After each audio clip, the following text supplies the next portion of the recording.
হচ্ছে যে এক ব্যক্তি যদি 4 কিমি পার ঘন্টাতে যায় স্পিডে, তাহলে বলছে 5 মিনিট দেরি হয়ে যাচ্ছে। এবার যদি সে গতিবেগটা একটু বাড়িয়ে দেয় 6 কিমি পার ঘন্টা করে, তাহলে বলছে সেই জায়গাটাতে পৌঁছায় কিন্তু 5 মিনিট আগে পৌঁছে যাচ্ছে।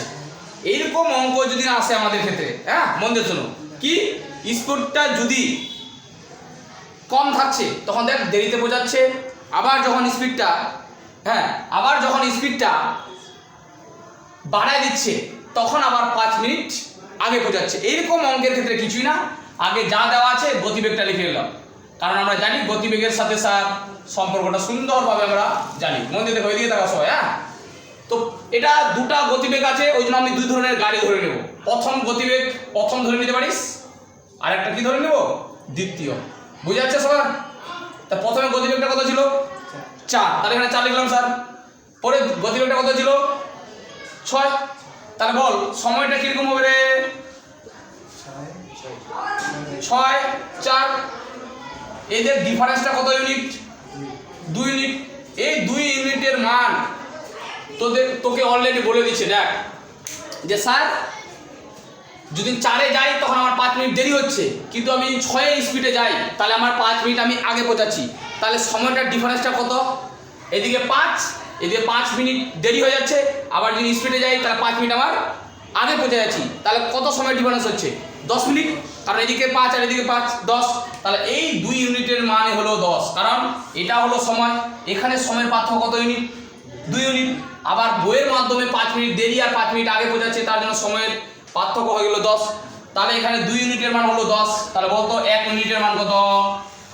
5 স্যার। এবার মন দিয়ে কথাটা শুনবি।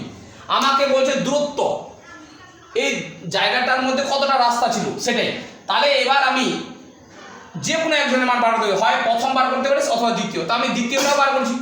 আমার এখানে আছে 1 ইউনিট, কিন্তু এখানে কত ইউনিট আছে? 4। তাহলে 4 ইউনিট মানে কত হবে রে? 20 মিনিট হবে কিনা? দেখ বুঝা গেল কিনা? 20 মিনিট হবে কিনা? ঠিক আছে, বুঝা যাচ্ছে সবার? দেখ 4 ইউনিট মানে 4 দিয়ে গুণ করলাম। এবার দেখ মন দিয়ে কথাটা শুনবি। কিন্তু আমার এখানে গতিবেগটা কিসে আছে রে? ঘন্টায়। তাহলে আমি এই 20 মিনিট, তাহলে আমি সময়টা পেয়ে গেলাম 4 ইউনিট, মানে এই 4 ইউনিট মানে হয়ে গেল 20 মিনিট। এই 20 মিনিটটাকে আমি ঘন্টায় নিয়ে যাব। তাহলে কত দিয়ে ভাগ করব? 60 দিয়ে। এত ঘন্টা। বুঝা গেল সবার? আবার এর সময়টা পেয়ে গেলাম, কিন্তু ওর গতিবেগটা কত? 6। তাহলে এবার ডাইরেক্ট গতিবেগটা আমি দিয়ে নিয়েছি সমান 6। 6 কি স্যার? Kilometre per hour. হ্যাঁ, কিমি অবলিক ঘন্টা। তার দূরত্বের সূত্রটা এবার তোরা বল। ডাইরেক্ট আমরা লিখে দিচ্ছি দূরত্ব কত হবে। তাহলে এই দুটা স্যার গুণ, তাহলে 20/60 × 6, এত কিমি। বুঝা গেল কিনা?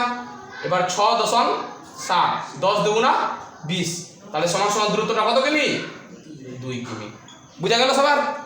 ঠিক আছে? হ্যাঁ, যাই হোক দেখে নাও তোমরা।